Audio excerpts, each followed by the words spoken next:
À la tombée de la nuit, samedi soir, Chaourz brillait de mille feux. Comme chaque année depuis 10 ans, la Ronde des Feux a attiré plusieurs milliers de visiteurs. Des curieux venus admirer le travail des quelques 150 artistes et artisans présents. Les habitués sont charmés, les néophytes bluffés. Les objets, c'est beau, puis on voit comment c'est fait, ça nous apprend des choses. Déjà le forgeron, parce que c'est impressionnant, on n'a pas idée de la force qu'il faut pour frapper ces morceaux de fer qui sont rouges, c'est vraiment impressionnant la dynamique qu'ils ont là-dessus.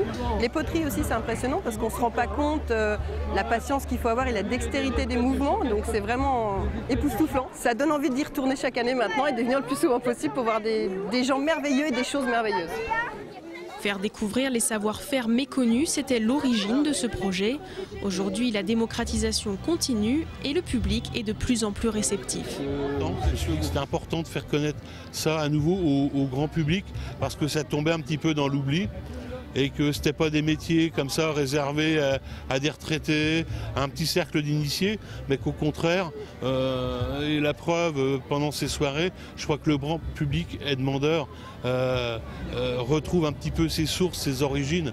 On vit dans un monde virtuel et là on retombe sur nos racines. On répond à un réel besoin du contact du public, de rencontrer des artistes dans un autre cadre que celui des galeries. Plus de contacts humains et d'échanges directs, ici les spectateurs ont pu rencontrer céramistes, forgerons, sculpteurs, bronziers ou peintres. Pour les artistes, ce sont aussi des retrouvailles. Venus de toute la France et même d'ailleurs, ils apprécient ce moment convivial et en profitent pour exposer leurs particularités.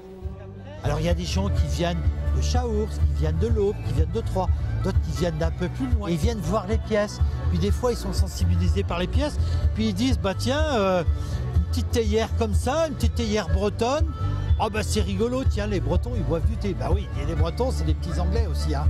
Donc on boit du thé.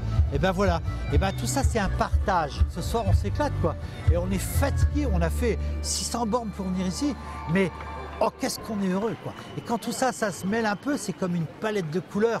Et ben, c'est le bonheur.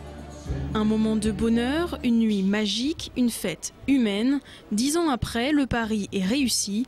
La Ronde des Feux a ravivé la flamme du public pour ces traditions toujours bien vivantes.